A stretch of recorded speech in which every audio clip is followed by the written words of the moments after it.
This is Ray Varner, class of 2010, at Randolph-Macon College in the McGraw-Page Library on July 28th, 2011, with the Living Legacies Oral History Project, in particular the Women of Randolph-Macon Oral History Project.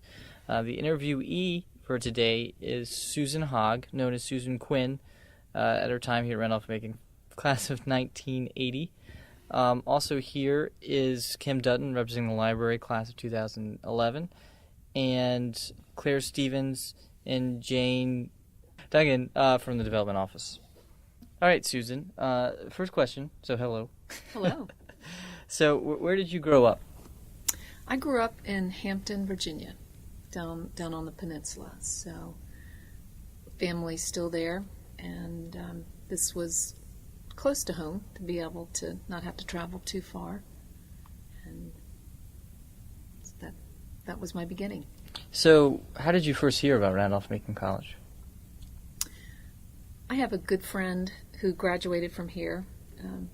John Benny Graham is how he's known, and also another family member who had a friend who went to Randolph-Macon, and you just kind of hear about colleges over the years. And when I was looking at colleges, I think everybody kind of goes to the big schools. You know, everyone kind of looks at Virginia Tech, may have been VPI back when I was looking at schools, UVA, William and Mary. And I kept wanting smaller and looked at all the girls' schools, and just it kept coming back. People would say, "Have you looked at Randolph-Macon?" And so, anyway, things connect for you, and I ended up coming here. Do you remember taking a trip to campus maybe before you were a student, just to see what the campus was like? You know, I don't have any huge memory of that. We may have, because my parents, we would just kind of travel through some of the college towns, but I don't remember any formal college visit, honestly, at Randolph-Macon. But I do remember coming through town. It felt peaceful, and it felt peaceful driving here this morning. It was just kind of elicited that emotion of, you know, you felt comfortable. And for me, it was, I was looking for small, I was looking for liberal arts, I was looking for co-ed, and, you know, at the time there just weren't that many small liberal arts co-ed schools that piqued my interest. So it's where I landed, and I certainly never regretted it, not for a moment. Since you said you were looking for co-ed schools, did the fact that Randolph-Macon had recently gone co-ed, did that enter into your decision at all? You know, it wasn't as if I thought we were blazing a new trail and, you know, it was all just women for the first time, or we were amongst the first graduates. That really didn't enter into my mind. It was more of, it would be a co-educational environment. I have all brothers, grew up with all boys, and when I would go to the girls' schools, I actually did visit Sweetbriar, and I looked at some of the other all-girls schools, and it was just a lot of estrogen going on for me. So I thought maybe it would probably be better to hang out where it was more of a comfortable environment. And yeah, I never really thought about it, honestly, that we were amongst the first. And I think that was kind of a good thing. I haven't ever been afraid to be amongst the first to do things. Do you remember arriving on campus as a freshman? I do. So can you tell us about that? Well, you know, I distinctly remember before that getting my roommate assignment, and Mary Lynn Reed from Washington, D.C., and we had a phone conversation beforehand. Her father was an attorney, my father was an attorney. She had one brother, I had three brothers, and, you know, it was just, growing up with all boys, I'd never had a roommate. You know, the one girl certainly got her own room, and, you know, you just kind of wonder, wow, what's it going to be like to move in with someone? And she was there, you know, our families met, and we were in New Dorm. I guess it's named now, but at the time it was New Dorm, waiting for a gift from someone. And it was wonderful.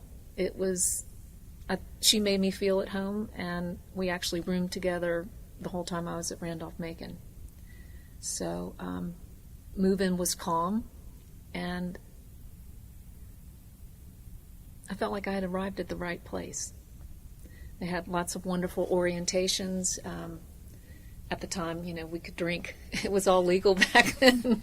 And, there were mixers and various things on campus, and you just quickly acclimated and I found where I was comfortable. And, I was really interested in actually going to school. I was really interested in studying. I would call it a contemplative time in my life. And my father was actually running for Congress at the time. And so this was 1976. And so November of that year, he actually lost by less than 1,000 votes. And it was a difficult time for my family, for me, and I was able to just get into my own little world here. And I think about that every time I come back to Randolph-Macon, that it was a peaceful time for me at a time that I needed that. So, where were you living with Mary Reed? Mary Lynn Reed. Yeah, we were at New Dorm. Is that Conrad now? And did you stay in Conrad the whole time? Yeah, I kind of when I'm comfortable, I stay there. I'm the same way. Did a lot of the other girls that maybe would have been your suite mates, did they stay too, or? A lot of people did, yeah. I think the girls that landed at Mary Branch kind of stayed there, and the girls that were in New Dorm stayed there, and the girls who were at the motel dorms typically stayed there. But that was kind of the beauty of it. You had your different groups of friends. This might be a random question, but do you remember what the food was like while you were here? I remembered it being okay. And I remembered Sunday they had steak. And I remember I used to love to go and have a steak and baked potato and salad on Sunday lunch. That was probably my favorite. But I would just call it okay back in the day. It's probably improved a lot, as it has on all college campuses. Yeah, exactly. And again, my mother was a really good cook, so kind of hard to beat Mom's home cooking. Yeah. So, do you remember what the cafeteria was like? Just the environment, or?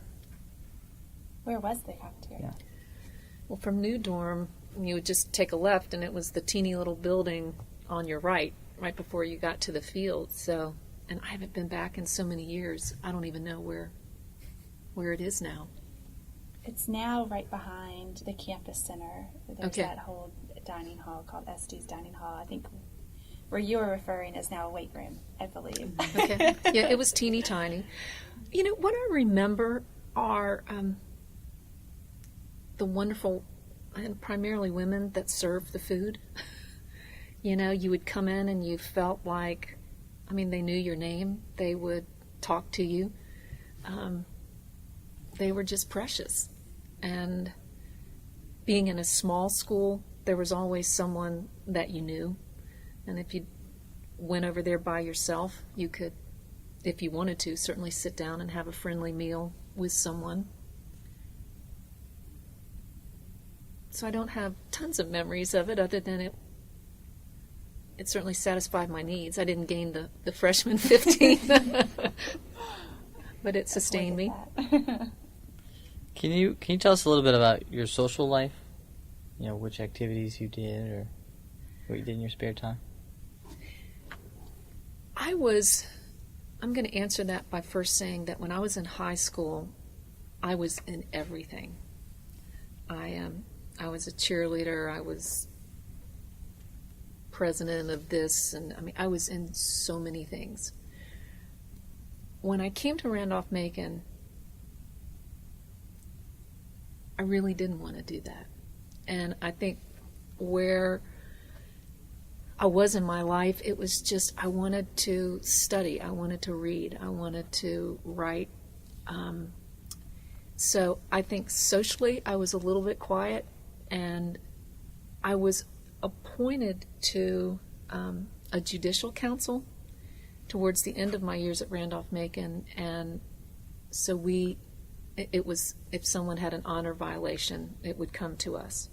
So that was the one thing that I was appointed to. I was a little sister at Kappa Sig. I don't even know if they're still on campus. Yeah. And I was a student. And I didn't do a whole lot more than that. And being someone that's really involved, and I have a hard time saying no. I know that sounds strange to not be involved in 50 million things, but that's what worked for me at the time. I'm curious, what exactly was the Little Sister process like? I mean, how did you become a Little Sister of a fraternity? No, someone just sort of tapped me and said, you hang out here a lot. So, it was just, of course, there were no sororities at the time. And we would be a group of girls that sometimes we'd cook spaghetti on a Sunday night, and we would try to tell the guys to kind of seriously straighten this place up. It's out of control. And, I think it was just the group of girls that hung out there. But there were so many. We didn't have a ton of fraternities, and we still don't. And you sort of knew everyone, but you always kind of hang out with the group that you know. There were a lot of football players on there, and they had fun. Was there an initiation of any sort, No. or not formalized? Not formalized at all. So what would you think would be the difference between a girl that would just, I guess, hang out at Kappa Sig and then a little sister? Would there be any difference between? Was it just title? I think we were just kind of the chosen group. Yeah. But everyone was welcome. I'm sure there were cliques back then, but it was, for me, my memory is a very warm campus. I was a Kappa Sig little sister, but if I wanted to go over to Lambda Chi, I felt very comfortable at Lambda Chi, and some at KA. I never felt like I was pushed over to one side and I wasn't able to interact with others. So we're really interested in kind of what the Little Sisters, what the role, because there have always been women hanging out in fraternities, but just this idea of a different group. So what did you get out of being a little sister that you probably wouldn't have had you not been a little sister? Well, being a little sister meant that I had some rights to be a part of that fraternity. And so there was a connection to that. And you were interested in the group. You followed them. And as I recall, there were a ton of football players. And so we were obviously very supportive of the team. And I guess in today's world, it's like it was our club. And, that before you would really go anywhere else, you would either begin there or end there. And it was the comfortable place. Would you say that most of your friends were members, were little sisters, or?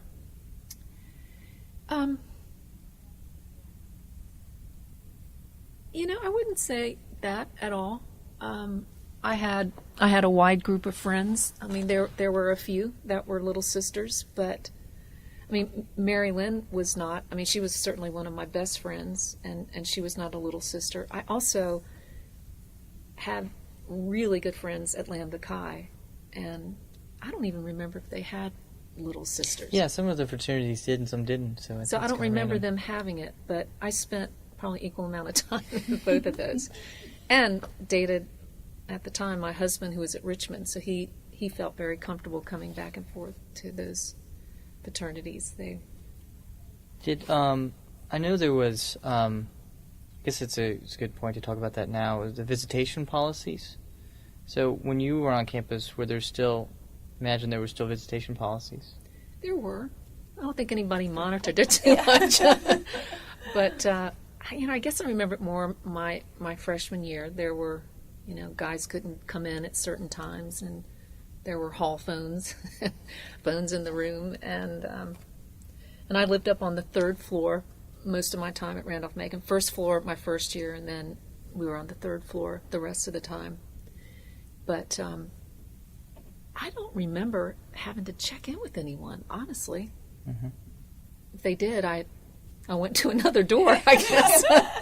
So what would you do with your boyfriend at the time, right? So if he were to stay, would you because we've heard other stories of where if someone had a boyfriend and they came into town, then they would just the fraternity houses would house them. Or absolutely. Is that something that you did too? Absolutely. And I spent a lot of time. He went to University of Richmond, so we were only 30 minutes away.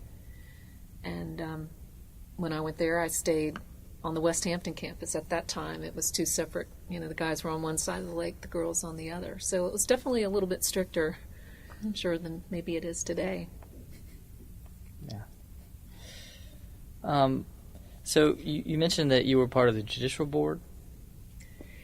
That's my recollection of what it was called.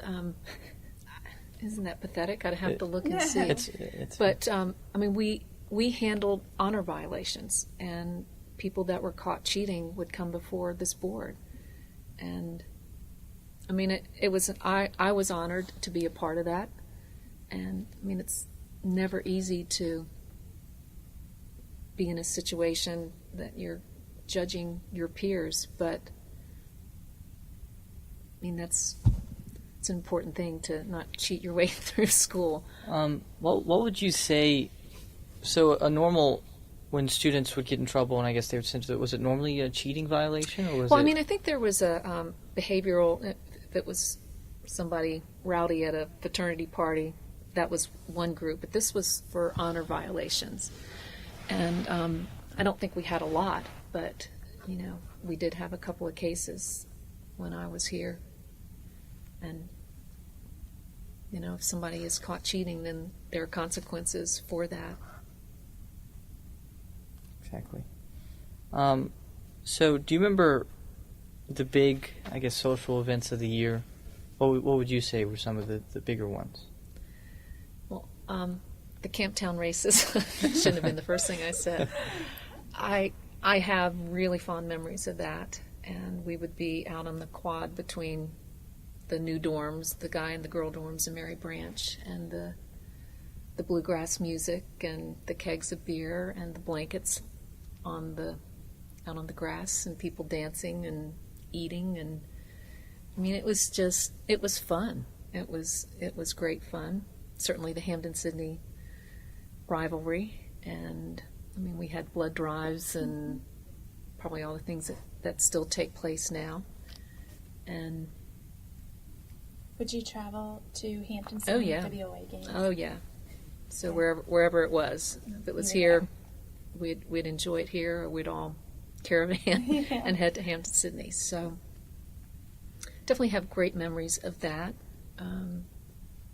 Certainly just our own football games. They were small and fun. We didn't do the tailgate that I think now take place here and at so many schools, which that's a great way to socialize and see people.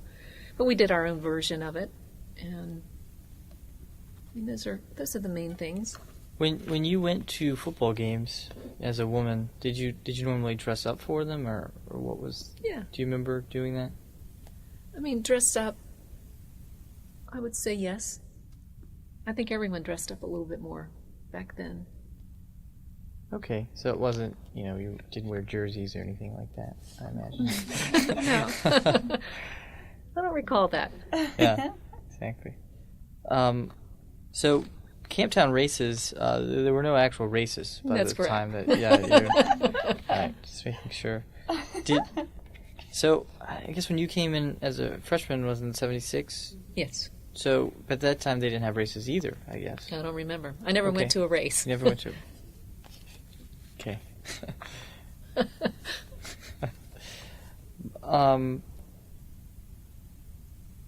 Okay.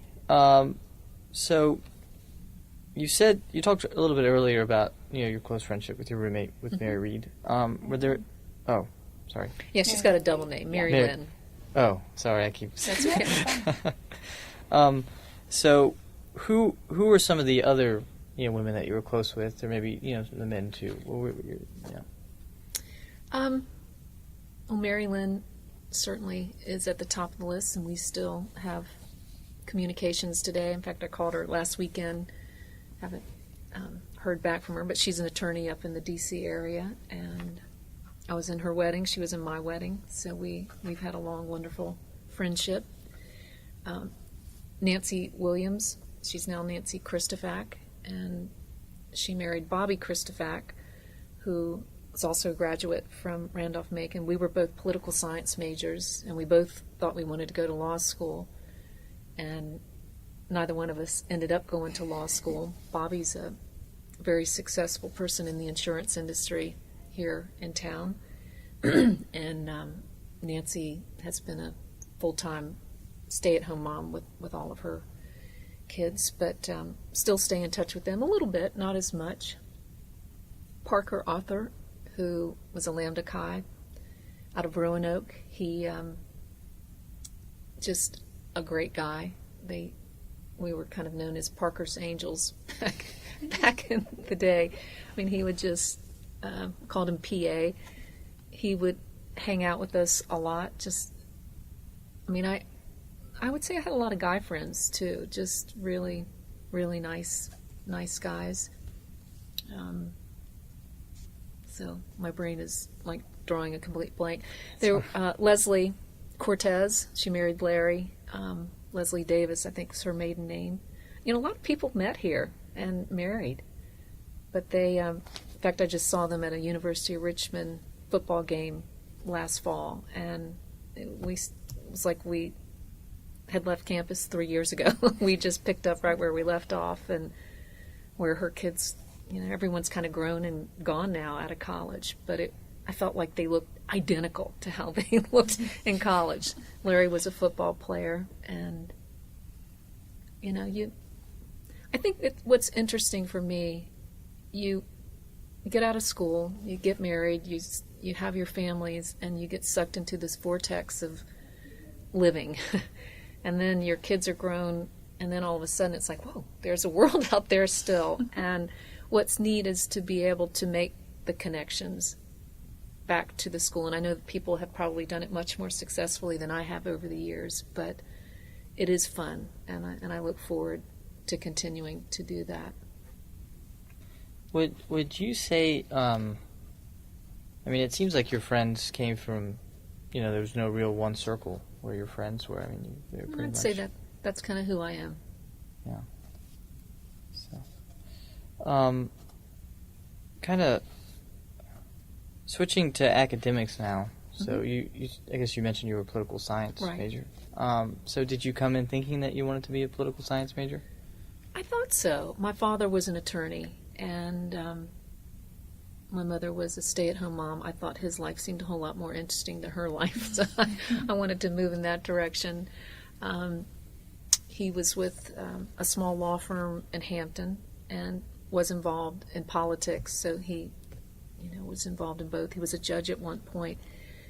But I thought that might be something that I wanted to explore, so immediately moved in that direction. My roommate was also interested in that, and we just kind of said we're going to do political science, and we never really looked back.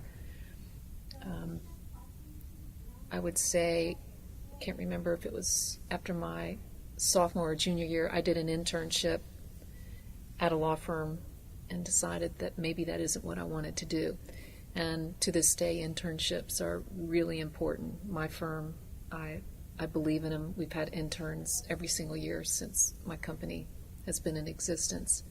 I feel like it's a gift to be able to just open the door a little bit to young people. I mean, because what you kind of think a profession might be, and obviously it's going to vary from firm to firm, but I do think that's one thing that I give back because someone gave me that opportunity. Yeah. Do you remember if you had an advisor? Or? Dr. Davis was my advisor, as I recall. And I mean, at that time it was Dr. Kuntz and Dr. Unger, Dr. Davis. I think they were the only three. Political science. And I know Kuntz and Unger are deceased. I've seen various communications on that. I don't know about Dr. Davis. I'm not sure either. But yes, so I did have an advisor, and I think they guided me well. You know, they were certainly supportive. You know, I felt at home in that department. Remember doing not so well on one test, and I answered, you know, because everything, so much of it is writing. Aren't too many true false in political science. Mm-hmm. And I had, of course, some of it was the lecture, and I did fine on that. And then there were a couple of books that needed to be read, and I chose incorrectly. I only read one of the two, but I still answered like 3 pages on. And Earl Kuntz actually gave me credit for it and said, basically, nice work. Nice BS on that one. I got to give you some credit for it. That's great. So, do you feel like they were influential in your college experience, your professors? I thought they were great professors. Randolph-Macon was challenging academically. My husband was at University of Richmond, and he was an econ major. And I can remember when I took econ, I would share, I was like, gosh, I'm struggling with this. And he'd be, wow, this is really hard stuff. It's not so hard over there. And philosophy, Dr. Panel, I mean, it just, critical thinking was definitely honed in on here. Not that you didn't have it in high school, but there's nowhere to hide. You know, it's not like you have a class of 200 and 300 and you can kind of show up and do well on your multiple choice or your true false and kind of get by. You were pretty exposed, but that's what I liked about it. And you were accountable. They knew if you didn't show up at class. They knew if you didn't do well on a test. I mean, I did well here at Randolph-Macon, but if I remember not doing well on a constitutional law test, and basically they followed up with me and said, what's going on? What happened? And just, you know, they knew my past performance and a dip that didn't seem normal, and, you know, you had somebody followed up with you. I mean, that's Randolph-Macon. So, were there any other personalities or anything on campus that you felt like were important to you or just really helped you along? Or even some of the other professors that you might not have mentioned either?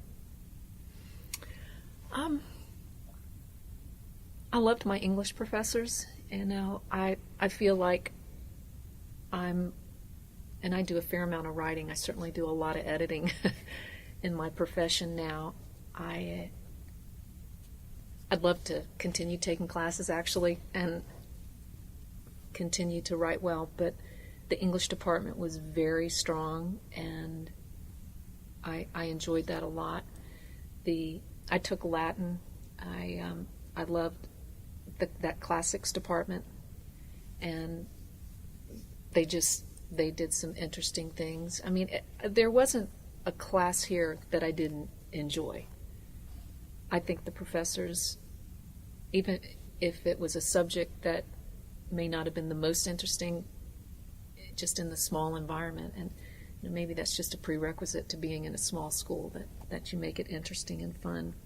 I loved colloquy, the January term. I mean, you had 1 month to just absolutely zero in on whatever subject you took.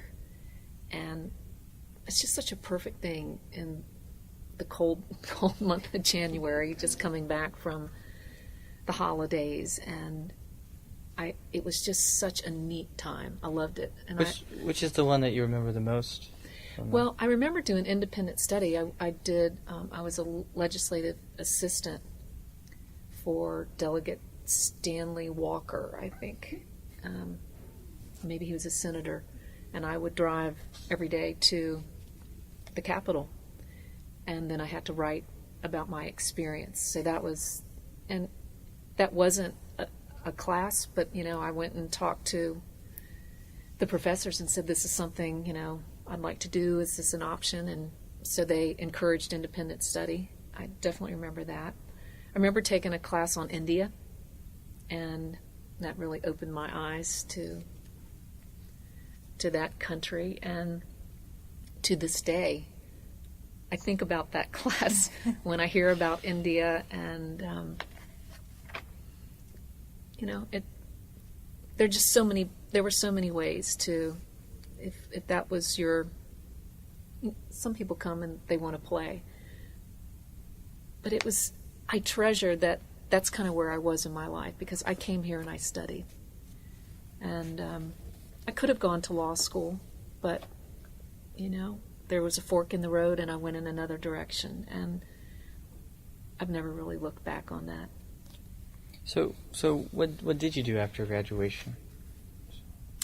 Well, I got married shortly after graduation, and I started school. I have a late birthday. I have a December birthday. And so I had 2 older brothers, 1 younger brother, and I wanted to do what they were doing. So my mother put me in private school so that I could start. I guess I was 4 years old, and I turned 5 that December. So I wanted to go to school. And so I was young for my class to begin with. And then I was 17 when I arrived on campus in 1976, starting school. And I finished a semester early. So I finished my last exam when I was 20 years old, and I turned 21 the next week, December 11th. And now I can't remember the question. What was I babbling about? So can you answer why you graduated early, though? Well, my husband was a year older, and he had engaged. We were engaged, and so it was, that's where I was going with that. So we had an April wedding, and I was like, okay, finish up. Yeah. And so I finished a semester early. So I actually finished December of 79, but graduated class of 80. Mm-hmm. So you're basically just going on what you did. Yeah, so after school, he was living in Salisbury, Maryland, and I moved, obviously, to Salisbury after school. And there weren't a whole lot of jobs in Salisbury, Maryland, but I did get a job. There was a radiation therapy unit being built at Peninsula General Hospital on the Eastern Shore. And they had brought in a professional fundraiser, and I landed a job assisting him with marketing, PR. I'd be in touch with the media all the time, but I did that for a year. And that was really what started my career, just having that on my resume. But didn't stay there long. I remember we were there a year, and I looked at my husband and I said, either I'm going to move back to Richmond and find a job, or you can go back to Richmond and find a job, but I'm out of this town. And so he found a job. He said, I'll go first. And he found a job, and then, so in 81 we moved to Richmond. And we've been in Richmond ever since. And what have you been doing since then? I know right now Yeah. you own your own. Well, I started, when we came back to Richmond, I joined Central Fidelity Bank. And that's now, through many mergers, it's Wells Fargo now. And I was in the marketing department, and I headed up retail products. So I was a manager in the retail products, and had really some of the greatest minds in marketing at the time. We I had a crash course. I kind of had an MBA in marketing working for these slave drivers. And so I was there from 81 until 85 when my daughter was born. And I quit when she was born. Just, I knew I couldn't put in the hours that they were demanding. And I started my own company of one. And I did a lot of writing and producing a publication that I had pretty much started at Central Fidelity. It was, we had consolidated all the little marketing brochures into one book called The Bank Book. And I had done some of the research on it and focus groups on it and wrote and produced the first one and then left to have my daughter. And in conversations with them, they said, would you have any interest in doing that, freelance? And I said, yeah, I would. So I formed a company and bought a computer and set up a desk on the lower floor of our home at the time and would put the baby in the crib and run down and write and pick the baby up. And anyway, that was the start of my business. And that business now is Circle S Studio. And we have a team of 11 people.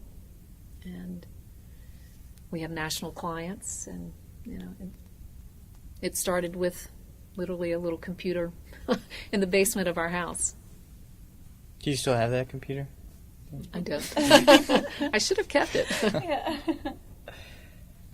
So, how do you, obviously, it's not political science, but do you still feel that the liberal arts education was important in a sense? Oh, yeah. Prepared you, I guess. Yeah. So, how do you think it's helped you?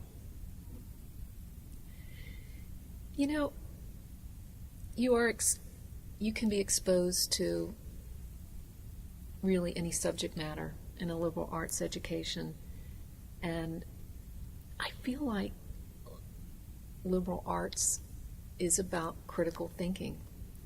And that's really what you need to have to be successful in a career. And I did well here, and it gave me confidence that I could do well in a career. And each phase you just kind of continue on. I recently, for my team, we did Marcus Buckingham's Now Discover Your Strengths, and it kind of, you go through an online exercise and it will highlight, I guess, on any given day what your 5 strengths are. But one of mine is that I'm a learner, and I love learning new things. To this day, someone says, like, what would you do if you retire? The first thing I'm going to do is I want to do continuing education. I want to go back and take a class. So for me, I like smaller groups. I think there's a lot you learn from conversation and collaboration. And I think Randolph-Macon epitomizes that. I love lectures. I love the intimacy of the small group, and my company's small. That's who I am. Not to say that people that leave Randolph-Macon only stay in small places.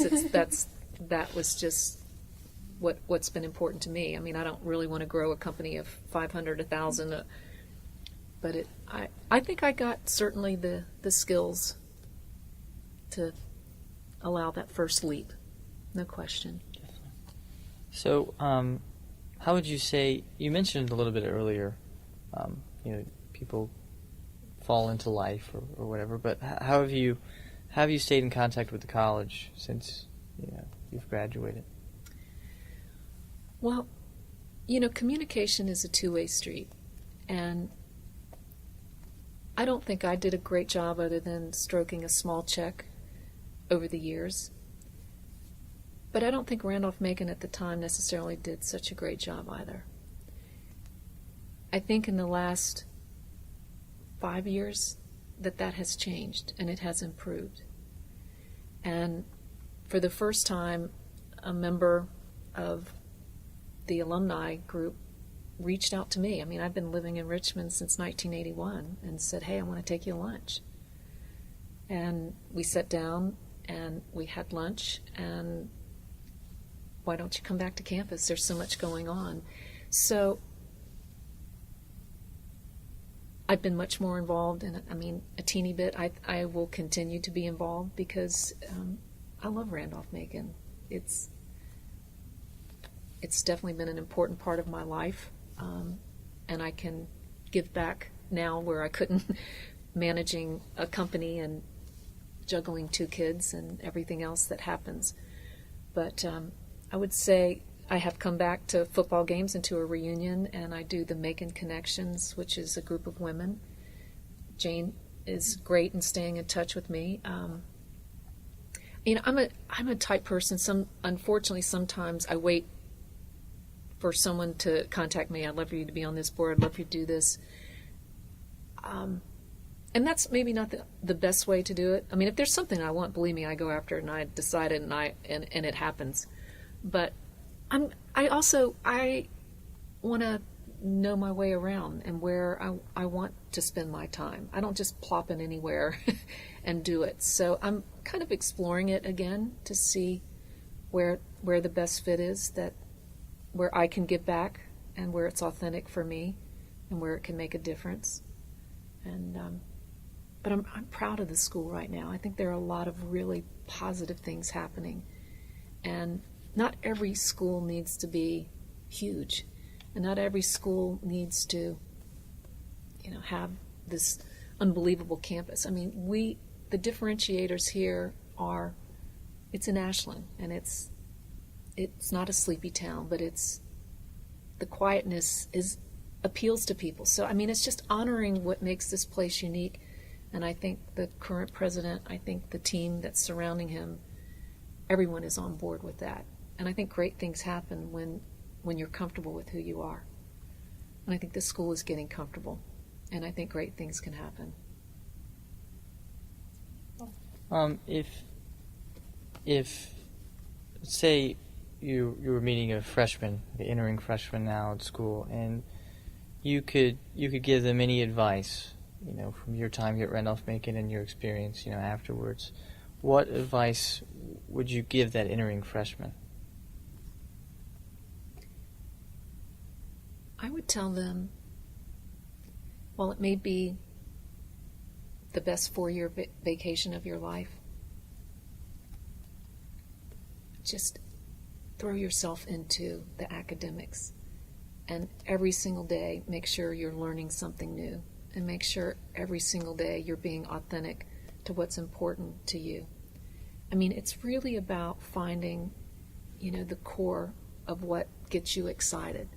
And I think if you can spend time in an academic environment, and if you can find out what really piques your interest and what really gets that energy flowing, and then stay on that path, I think life opens up many doors. I think if you try and do what someone else thinks you should be doing, then you kind of fall into a path of it's not exactly what you want, but really honing in on your strengths and honoring what resonates with you. And I think you can find it when you have time to be quiet and thoughtful. And that's what Randolph-Macon did for me. Is there anything else that maybe we haven't touched on that, you know, was an important part of your experience that you feel like needs to be said? Or I'm proud to be a graduate of Randolph-Macon. I really am. Thank you. Yeah. This is totally wonderful. Thank you.